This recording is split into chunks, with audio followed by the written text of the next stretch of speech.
Your attention isn't broken. It's been stolen by design. Every app on your phone was built by people whose job is to fragment your focus and sell it. Most people blame themselves and lose the fight. But there are 5 locks on your attention and 5 keys to get it back. Today you take it back. 5 locks. 5 keys. Let's open the vault. Lock 1. You think you're undisciplined. You're not. Your focus was stolen on purpose. You sit down to do real work, and within seconds your hand reaches for your phone. You didn't decide to. Something pulled you. Think of a designer who just couldn't focus. Nothing was wrong with her brain. She put her phone in a drawer across the room, and her output doubled in a week. The problem was never her. It was the machine in her hand. Here's the mechanism. Every app was engineered like a slot machine. Variable rewards, endless pulls, 1,000 engineers optimizing one thing, to fragment your attention and sell it. Willpower was never going to win that fight. The mistake is leaving your phone face down on the desk and trusting yourself. Its mere presence drains you. A silent slot machine in arm's reach still wins. So stop fighting it. Pick the lock. Remove the trigger. The single most powerful move. Put your phone in another room while you work. Not face down. Another room. Out of sight, out of reach. You don't resist the casino. You leave it. And when the urge to check still hits, borrow Mel Robbins' 5-second rule. Count 5, 4, 3, 2, 1, and move back to the work before your brain talks you out of it. When the machine isn't in your hand, your mind finally does what only it can. It goes deep. That's lock 1, open. Lock 2, you think you're multitasking. You're not. There's no such thing.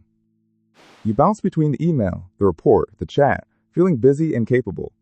But the report takes twice as long and comes out half as good.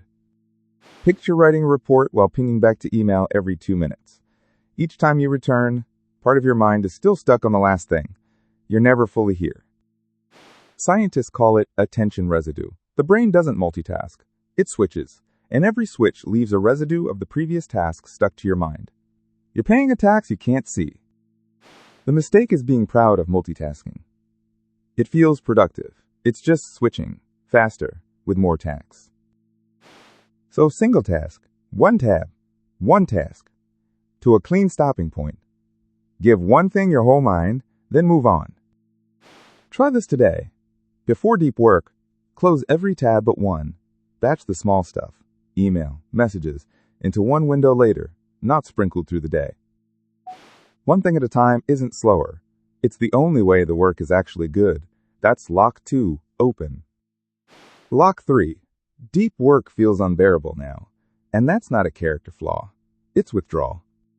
You try to read, to think, to build, and within a minute you're crawling out of your skin, desperate for a hit of something, anything. 3 days after deleting the feed, reading 20 pages stops hurting. The focus didn't leave. It was buried under noise. Here's why. Cheap, constant dopamine, the scroll, the ping, raises your baseline and your boredom threshold. Your pleasure-pain balance tips, so ordinary focus feels like punishment. You've trained your brain to need more. The mistake is thinking, deep work is just boring, and I can't help it. That boredom is your brain in withdrawal, and it passes. So reset your dopamine. Fast from your biggest cheap hit. An hour, a day, and let yourself be bored. Boredom isn't the enemy. It's the doorway back to focus. Try this today. 1 hour, no feed, no quick checks. When the itch comes, don't scratch it. Just sit. Watch it pass. On the other side of boredom is the focus you thought you'd lost. That's lock 3, open. Lock 4, you're busy all day and move nothing forward. Busy is a decoy.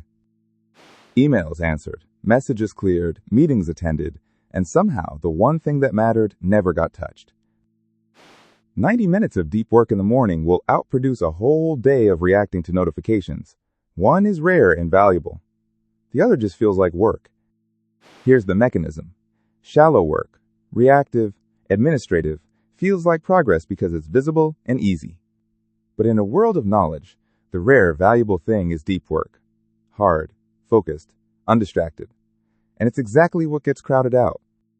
The mistake is mistaking motion for progress, productivity theater. A full inbox is not a full life's work. So protect the deep block, decide the one thing that matters most, and give it your first, freshest 90 minutes before email, before the world wakes up. Try this today. Tonight, name tomorrow's one thing. Block 90 minutes for it in the morning. Touch nothing else until it's done. Busy is easy. Deep is the point. That's lock 4, open. Lock 5. You're always on, and that's why you're always foggy. Even at rest, you're half checking. The mind never lands. By evening, you're drained, but you never did anything that felt deep. The person with a hard shutdown comes back sharp the next morning. The one who's always on just slowly gets duller. Here's the mechanism. Attention is a renewable resource, but only if it recovers. Always on means never recharged. Chronic partial attention quietly erodes your focus, and only real rest and time in nature rebuilds it. The mistake is thinking more hours means more output. Past a point, with no recovery, every extra hour makes the next one worse. So shut down to recharge. End the day with a ritual. Close the open loops. Write tomorrow's one thing, and then truly disconnect. Rest is not the opposite of focus. It's where focus is rebuilt. Try this today. Pick a shutdown time. At that time, write tomorrow's one thing. Say, shutdown complete, and put the work away. Let your mind go off duty. Recovery isn't slacking. It's the other half of deep work. That's lock 5, open. 5 locks, 5 keys. Remove the trigger. Single task. Reset your dopamine. Protect the deep block. And shut down to recharge. That's the combination. And now it's yours. You were never broken or lazy. Your attention was stolen. And now you know how to take it back. Tell me in the comments. Which lock steals the most from you? New key every week. Subscribe, and let's open the rest together. Master your mind. Here's how it works. Every milestone we hit unlocks something free, from the discipline system to all 5 vaults. So subscribe, give this a like, and share it with someone who needs it. Find everything at Learning from AI.